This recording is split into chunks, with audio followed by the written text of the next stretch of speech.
The arena was alive, vibrating with the kind of manufactured energy that usually fills the space between commercials. The air was thick with the smell of popcorn and pyrotechnics, a haze of artificial excitement. In the ring, two competitors were going through the motions, a standard bout that the audience had seen a dozen times before. The commentary team was filling the dead air with statistics, laughing at inside jokes, their voices booming over the PA system. It was business as usual. It was safe. It was predictable. And then, the impossible happened. The feed cut. It wasn't a glitch. It wasn't a technical error. The massive Titantron screens, usually blindingly bright with graphics and logos, simply died. They went black, plunging the arena into a sudden, swallowing darkness. The house lights followed a split second later. 20,000 people were instantly submerged in an ink-black void. The noise didn't stop immediately. It shifted. The cheers and boos dissolved into a low, confused murmur. You could hear the rustle of confusion, the clicking of plastic seats as people stood up, phone flashlights flickering on like fireflies in a dark forest. For a minimalist animation, imagine the screen going entirely black, save for tiny white dots representing the phone lights of the crowd. Then came the sound. It wasn't music. It wasn't a familiar guitar riff or a drum beat that signaled an entrance. It was a low, mechanical hum like the sound of a massive generator powering up, or the distant rhythmic thrum of a helicopter blade. It was a sound that didn't belong in a sports arena. It belonged in a war zone. The murmur of the crowd died out completely. The silence that followed was heavy, pressing down on the chest of every person in the building. They were waiting for a cue, a sign, anything to tell them this was part of the show. But the darkness held its breath. A single spotlight snapped on. It didn't hit the stage. It didn't hit the ring. It hit the very top of the entrance ramp, cutting through a sudden, dense wall of gray fog that was rolling out from the back. The fog was thick, unnatural, swirling around the ankles of the camera operators who were scrambling to get a shot. And there, standing perfectly still in the center of the light, was a figure. She wasn't wearing the sequined, colorful gear of a typical superstar. There was no glitter, no spandex, no bright colors designed to pop on HD television. She was clad in black, heavy utilitarian black. Combat boots that looked worn and scuffed, cargo pants with reinforced knees, and over it all, a long, tactical coat with a high collar, armored plating visible on the shoulders. Not an inner form of a soldier, not an entertainer. The arena didn't cheer. Not yet. They gasped. It was a collective intake of breath that sounded like all the oxygen being sucked out of the room. The figure took a step forward, the heavy boots echoing on the steel ramp despite the size of the building. She kept her head down, her face obscured by the high collar of the coat and the shadows of the spotlight. The panic started in the front row. Could see it in the body language of the fans pressed against the steel barricade. They weren't reaching out for high fives. They were pulling back. The energy radiating from her wasn't star power. It was danger. Pure, unadulterated danger. It was the feeling of seeing a wolf walk into a dog park. Security guards, usually stoic and bored, turned to face her, their hands hovering near their belts, their earpieces buzzing with frantic questions that had no answers. She walked with a slow, predatory rhythm, ignoring the thousands of eyes, marching toward a destination that felt inevitable.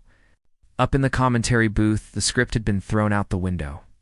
Usually the voices we hear on television are guided, produced, and told exactly how to react. They feign surprise. They manufacture outrage. But tonight, the microphones picked up something rare. Genuine confusion. "Is that?" one commentator whispered, his voice trembling slightly, forgetting to use his announcer voice. "Cut the feed. Cut the mic," someone hissed in the background, but the audio remained live. The chaos in the production truck was bleeding through into the broadcast. They didn't have a graphic ready. They didn't have a nameplate to flash on the screen. The director was shouting instructions that made no sense because the woman walking down the ramp wasn't on the run sheet.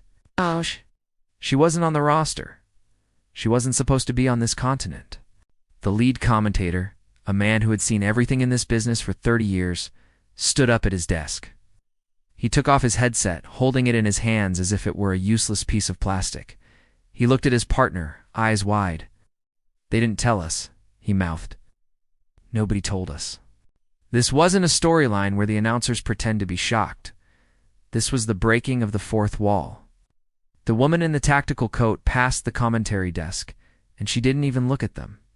She moved with a cold indifference that chilled the air. The papers on the announcer's desk fluttered from the wind of her passing.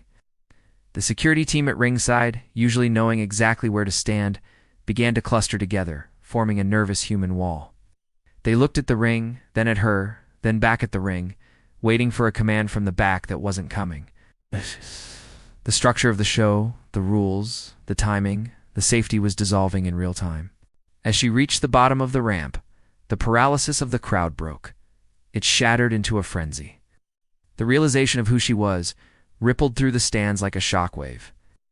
It started in the lower bowl and surged upward to the nosebleed seats. People began to rush the aisles, not to attack, but to get closer, to verify that their eyes weren't lying to them. The barricades groaned under the weight of hundreds of bodies pressing forward. This is where the panic set in for the venue staff. Ushers in their bright vests were waving their arms, trying to keep the aisles clear, but they were overwhelmed. The energy was manic. It was the kind of hysteria usually reserved for religious experiences or disasters. Fans were climbing on chairs, screaming a name that hadn't been spoken in this arena for years. The woman in the tactical coat stopped. She stood at the foot of the ring steps. She slowly turned her head to the left, looking directly into the sea of screaming, crying, frantic faces. She didn't smile. She didn't wave. She simply observed them, like a general surveying a battlefield she had already conquered. The panic was palpable because her presence meant that everything happening in the ring, the current storylines, the current champions, the current hierarchy, was instantly irrelevant. Her return wasn't just a cameo, it was an invasion. The fans knew it. They knew that the moment she stepped through those ropes, the era they were watching was over. The security team finally made a move, stepping toward her, unsure if they should stop her or escort her. She shifted her gaze to the head of security, a man twice her size. She didn't flinch. She just stared. And in that stare, the security guard saw something that made him step back. He lowered his hand and let her pass. The panic had turned into submission. Inside the ring, the match had stopped. The referee was standing in the corner, holding his earpiece, listening to the screaming of the producers backstage. But the focus was on the woman standing in the center of the canvas, the current champion. She was the queen of the division, the one who claimed to have built the modern era. She was holding her title belt, clutching it so tightly that her knuckles were white. Usually, when a challenger appears, the champion puts on a brave face. They sneer, they taunt, they prepare for a fight. But the champion didn't do any of that. She looked ... small. For the first time in her reign, she looked like a child who had been caught wearing her mother's clothes. She watched the woman in the tactical coat walk up the steel steps. Step, step, step. The rhythm was agonizingly slow. The champion backed up. It was an involuntary reaction, a primal retreat. She moved until her back hit the ropes on the far side of the ring. Her eyes were wide, darting between the intruder and the ramp, perhaps looking for backup, perhaps looking for an exit. The minimalist animation here would focus on the contrast, the champion in bright, flashy gold and red, trembling, against the intruder in stark, motionless black. The intruder wiped her boots on the apprentice sign of disrespect, or perhaps just Habitan stepped between the ropes. She didn't bounce off them. She didn't pose. She walked to the center of the ring and stood there. The silence returned, heavier than before. The champion's chest was heaving. She was the ruler of this kingdom, but the true conqueror had just come home. The fear in the champion's eyes told the story better than any promo could. She knew she was keeping the seat warm. Now, the owner wanted it back. They stood 10 feet apart. No microphones, no music. Just the hum of the arena air conditioning and the frantic beating of 20,000 hearts. The woman in the tactical coat finally reached up. The crowd gasped again, thinking she was reaching for a weapon. Instead, she slowly unbuttoned the top of the coat. She shrugged it off, letting the heavy fabric drop to the canvas with a dull thud. Underneath, she wore simple, black gear. No logos, no branding. Her arms were covered in tape, looking like she had just come from a street fight. She looked leaner, harder, more scarred than when she had left. The years away were written on her skin. She looked at the champion, then looked at the title belt. She didn't point at it. She didn't make the universal gesture, for I want that. She simply looked at it with a mix of pity and nostalgia. It was a look that said, "That toy doesn't mean anything if you can't defend it from me." The champion tried to speak. Could see her mouth moving, shouting something, trying to regain control of the narrative. "This is my ring." She likely yelled, though the microphones didn't pick it up. The intruder didn't respond verbally. She took one step forward. The champion flinched. That flinch was the death knell. The entire arena saw it. The millions watching at home saw it. In that split second, the hierarchy was destroyed. The intruder smiled a small, dangerous, crooked smile. She leaned in, whispered something into the champion's ear that no camera could catch, and then turned her back. It was the ultimate insult. She turned her back on the threat, dismissing the champion as unworthy of her attention. Behind the curtain, in the area known as Gorilla Position, the control center of the show, absolute bedlam had erupted. Headsets were being thrown. Producers were screaming into walkie-talkies. The executives, the men in suits who decide the fates of these athletes, were huddled around a monitor, faces pale. "Who cleared this?" one executive yelled, his face red. "Security, get her out of there." But another hand stopped him. A high-ranking executive, perhaps the owner himself, held up a hand. "Wait," he said quietly. "Look at the monitor. Look at the crowd." On the screens, the audience was in a trance. No one was sitting. No one was leaving to get snacks. They were witnessing history. The social media team in the corner was typing furiously. "We're trending #1 worldwide," a young assistant called out, voice cracking. "Twitter is crashing. Instagram is flooded. The engagement numbers are higher than WrestleMania." The anger in the room shifted to opportunistic greed. They realized this wasn't a disaster. It was lightning in a bottle. The fear remained. They hadn't written this. They didn't control her anymore. She had walked out on her contract years ago, citing burnout, citing mistreatment. She had vanished from the public eye. To have her walk back in, unannounced, on live television, meant she held all the cards. The producer of the match in the ring was weeping tears of stress and adrenaline. "What do I tell the referee?" he begged. "What is the finish?" The executive stared at the screen, watching the woman in black dominate the frame without saying a word. "There is no finish," he whispered. "Let it play out." Outside the arena, the digital world was catching fire. Within minutes of her appearance, the clip of her walking through the fog had been viewed 10 million times. Reaction videos were already being uploaded to YouTubers, screaming, crying, throwing their chairs. The internet wrestling community, usually divided and cynical, was united in shock. Speculation ran wild. Is this a work? Did she sign a new deal? Is she invading? Is this real life? The lines between fiction and reality, which wrestling relies on, had been completely erased. News outlets that never covered wrestling were picking up the story. Former star interrupts live broadcast in shocking scene. The panic wasn't just in the arena. It was in the industry. Other wrestlers in the locker room were watching on monitors, huddled together. They knew what this meant. Spots were going to be lost. Main events were going to change. The payroll was going to shift. When a shark enters the tank, the other fish don't celebrate. They worry about survival.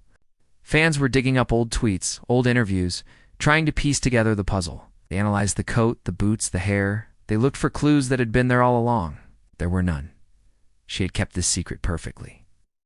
In an age of leaks and spoilers, she had pulled off the greatest magic trick of all, a genuine surprise.